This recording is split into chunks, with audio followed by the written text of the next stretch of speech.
Le délibéré était annoncé sur ce 06 décembre. Au palais de justice de Lomé ce mercredi, les fidèles de l'église clinique Emmanuel Temple du Saint-Esprit, ESITS, étaient encore au rendez-vous. Cette fois, ils étaient désappointés à l'issue de la sentence. Leur prophète et sa femme sont interdits de séjour sur le territoire togolais durant 5 ans. Le délibéré était annoncé sur ce 06 décembre. Au palais de justice de Lomé ce mercredi, les fidèles de l'église clinique Emmanuel Temple du Saint-Esprit, ESITS, étaient encore au rendez-vous. Cette fois, ils étaient désappointés à l'issue de la sentence.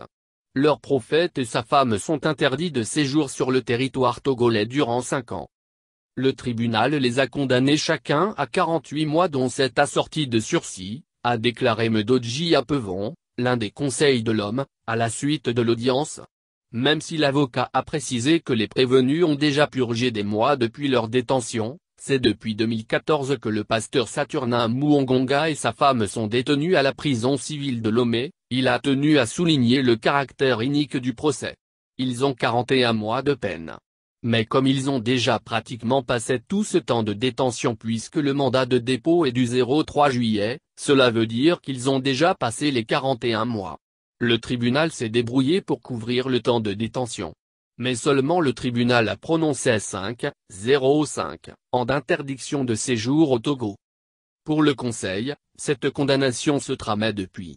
Nous avons conclu depuis longtemps que ce que le tribunal recherchait, c'est de pouvoir les expulser, et donc il atteint le but.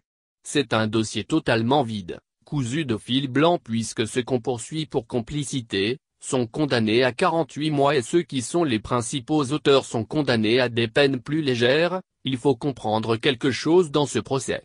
Ce n'est pas sérieux, ce qui s'est passé, a-t-il dénoncé.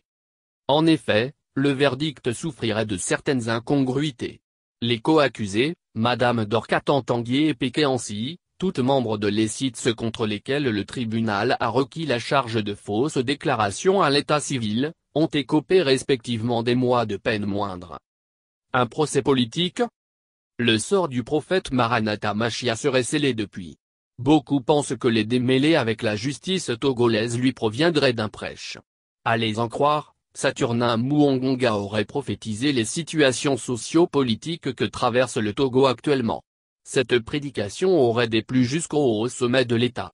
Et c'est ainsi que des alibis auraient été trouvés pour mettre le grappin sur le prophète.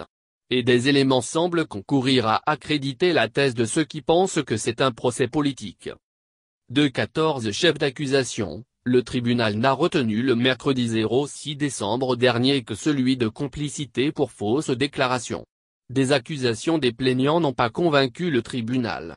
Même les preuves concernant la fausse déclaration dans laquelle le prophète serait impliqué, n'ont pas été totalement établies. Mais comme le pensent les fidèles et les conseils que le dossier est piloté par une main invisible, il fallait annihiler tout espoir de Saturnin Muongonga et sa femme de reprendre leur mission à la tête de l'ESITS. Et c'est ce qui visiblement a été fait à l'issue du délibéré. Chez les fidèles, le coup près est dur à accepter.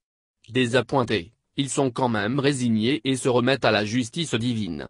Face à ce procès, nous remercions le Seigneur Jésus-Christ parce qu'il a encore démontré qu'il est le même comme hier, aujourd'hui et éternellement.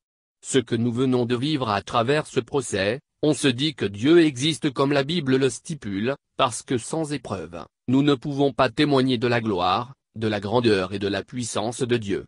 Par ce procès, nous avons tiré beaucoup d'enseignements car nous, en tant que chrétiens, nous n'avons pas à nous en prendre aux hommes. Notre combat n'est pas contre la chair et le sang, c'est contre l'esprit. Notre combat est dirigé contre l'esprit qui est derrière ce procès parce qu'il fallait ça pour que nous les chrétiens puissions être encore édifiés, déclare un fidèle de l'ESITS.